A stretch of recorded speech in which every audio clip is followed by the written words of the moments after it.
ಈಗ ಮೈಸೂರು ಮಹಾನಗರ ಪಾಲಿಕೆ ಹೋದ ವರ್ಷ ರಾಷ್ಟ್ರಪತಿ ಅವಾರ್ಡ್ ಪ್ರೆಸಿಡೆಂಟ್ ಅವಾರ್ಡ್ ಕೂಡ ಪಡೆದಿದ್ದು 3ನೇ ಸ್ಥಾನದಲ್ಲಿ ಬಂದು. ಅದಕ್ಕೆ ಮೈಸೂರು ಮಹಾನಗರ ಪಾಲಿಕೆಯ ಸಮಸ್ತ ನಾಗರಿಕರದು ಕರ್ತವ್ಯ ಮತ್ತು ಅವರದ ಒಂದು ಪ್ರತಿಫಲ ಬಂದಿದ್ದು.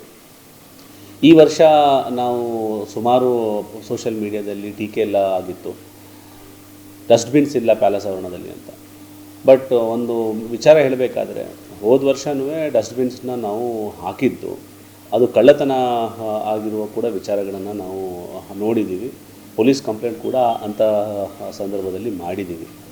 ಈ ವರ್ಷ ಒಂದು ಹೊಸ ಕಲ್ಪನೆಯಲ್ಲಿ ಫಿಕ್ಸ್ಡ್ ಡಸ್ಟ್ಬಿನ್ಸ್, ಅದು ಪ್ರೀಫಿಕ್ಸ್ಡ್ ಡಸ್ಟ್ಬಿನ್ಸ್ ಹಾಕುವ ನಿಟ್ಟಿನಲ್ಲಿ ಸುಮಾರು 100 ಡಸ್ಟ್ಬಿನ್ಸು ಪ್ಯಾಲೇಸ್ ಆವರಣದಲ್ಲಿ ಹಾಕಬೇಕು ಅಂತ ಕ್ರಮ ತಗೊಳ್ತಾ ಇದ್ದೀವಿ. ಈಗಾಗಲೇ 15 ಡಸ್ಟ್ಬಿನ್ಸ್ನ ಹಾಕಿದ್ದೇವೆ. ಇನ್ನೂ 85 ಡಸ್ಟ್ಬಿನ್ಸ್ ಒಂದು ವಾರದಲ್ಲಿ ಅಳವಡಿಸ್ತೇವೆ.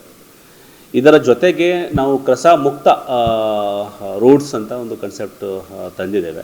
ಅದರಲ್ಲಿ ಏನಂತಂದರೆ, ಆಯಾ ರೋಡಲ್ಲಿರುವ ಮನೆ ಆಗಿರಲಿ ಅಥವಾ ವಿಶೇಷವಾಗಿ ಅಲ್ಲಿರುವ ಅಂಗಡಿ ಮಳಿಗೆಗಳು ಜವಾಬ್ದಾರಿ, ಅವರ ಆವರಣ ಅವರೇ ಕ್ಲೀನಾಗಿ ಇಟ್ಕೊಳ್ಬೇಕು.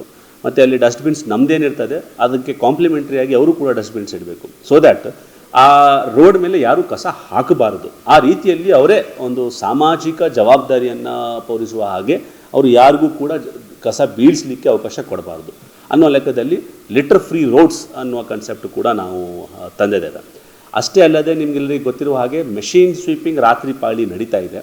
ಇನ್ನೊಂದು ಅಡಿಷ್ನಲ್ ಮೆಷಿನ್ ನಾವು ಏನಿದೆ ಪ್ಯಾಲೇಸ್ ಆವರಣದ ಕವರ್ ಮಾಡಲಿಕ್ಕೆ ಹೊಸ ಮೆಷಿನ್ ಕೂಡ ಈಗ ಶುರು ಮಾಡಿದ್ದೇವೆ. ಹೊಸ ಮಷಿನ್ ನಮಗೆ ಬಂದಿದೆ.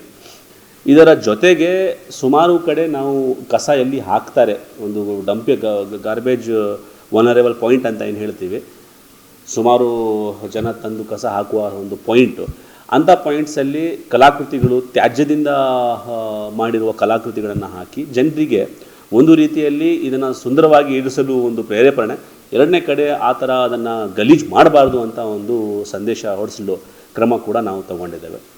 ಒಟ್ಟಾರೆ ಮಹಾನಗರ ಪಾಲಿಕೆ ವತಿಯಿಂದ ಜನರ ಮತ್ತು ನಗರದ ಸುಂದರತೆಗಾಗಿ ನಾವು ಈ ಕ್ರಮವನ್ನು ತಗೊಂಡಿದ್ದೇವೆ. ನಮ್ಮ ಜೊತೆಗೆ ನೀವು ಕೈ ಜೋಡಿಸ್ಬೇಕಂತ ನಾವು ವಿನಂತಿಸ್ತೇವೆ. ಅಲ್ಲ, ನಾವು ನಾನು ಬಳಸಿರುವ ವಸ್ತು, ನನ್ನಿಂದ ಉತ್ಪನ್ನವಾಗಿರುವ ಕಸ ನನ್ನ ಜವಾಬ್ದಾರಿ ಅಂತ ನಾವು ಯಾವಾಗ ಪರಿಗಣಿಸ್ತೋ ಆವಾಗ ನಮ್ಮ ನಗರ ನಾವು ಸುಂದರವಾಗಿ ಇರಲಿಕ್ಕೆ ಸಾಧ್ಯವಾಗುತ್ತೆ. ಇಲ್ಲ ಎಂಥ ಕಾರ್ಪೊರೇಷನ್ನು, ಎಂಥ ಮೆಷಿನರಿನೋ ಮತ್ತು ಎಂಥ ದುಡ್ಡು ಕೂಡ ನಗರವನ್ನು ಸುಂದರಿಸಲು ಸಾಧ್ಯವಾಗುವುದಿಲ್ಲ. ಯಾಕಂದರೆ ಮೈ ವೇಸ್ಟ್ ಇಸ್ ಮೈ ರೆಸ್ಪಾನ್ಸಿಬಿಲಿಟಿ, ನನ್ನ ಕಸ ನನ್ನ ಜವಾಬ್ದಾರಿ ಅನ್ನೋ ಲೆಕ್ಕದಲ್ಲಿ ಜನರಿಗೆ ಅರಿವು ಆಗಬೇಕು. ಯಾಕಂದರೆ ಮನೆಯಲ್ಲಿ ಮನೆ ಗಲೀಜಾದಾಗ ಕ್ಲೀನ್ ಯಾರು ಮಾಡಬೇಕು? ಮನೆಯವರೇ ಮಾಡಬೇಕಾಗುತ್ತೆ.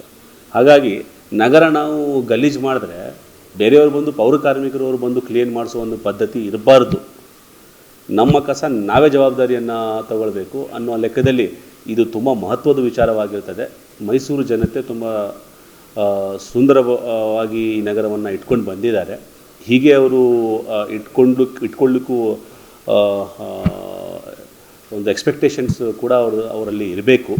ನಗರ ಸುಂದರವಾಗಿರಲು ನಿಮ್ಮ ಸಹಕಾರ ಸುಮಾರು ಇರಬೇಕಾಗುತ್ತೆ. ನಿಮ್ಮೆಲ್ಲರಿಗೆ ನಾನು ಸಹಕಾರ ಕೇಳುತ್ತೇನೆ. ಸರ್, ಇನ್ನೊಂದು ವಿಚಾರ, ಈಗಾಗಲೇ ಹೇಳಿದಂತೆ ಹಿಂದೆ ಹಲವಾರು ಡಸ್ಟ್ಬಿನ್ಗಳನ್ನ ಕಳ್ತನ ಮಾಡೋದಂಥ ಉದಾಹರಣೆಗಳು ನಮ್ಮ ಕಣ್ಣು ಮುಂದೆ ಇದೆ. ಇದು ಸ್ಟೀಲ್ ಬೇರೆ, ಅದ್ರ ಬಗ್ಗೆ ಏನು ಗಮನ ಹರಿಸಿದೆ? ಒಂದು ಏನಂತಂದರೆ, ಇದನ್ನು ಗ್ರೌಂಡ್ ಒಳಗೆ ಫಿಕ್ಸ್ ಮಾಡುವಂಥದ್ದು ಮಾಡಿದ್ದೀವಿ. ಎರಡನೇದು ನಾನು ಹೇಳಿದಾಗೆ ಲಿಟರ್ ಫ್ರೀ ರೋಡ್ಸ್ ಅಂತ ಏನು ಕನ್ಸೆಪ್ಟ್ ಮಾಡಿದ್ದೀವಿ.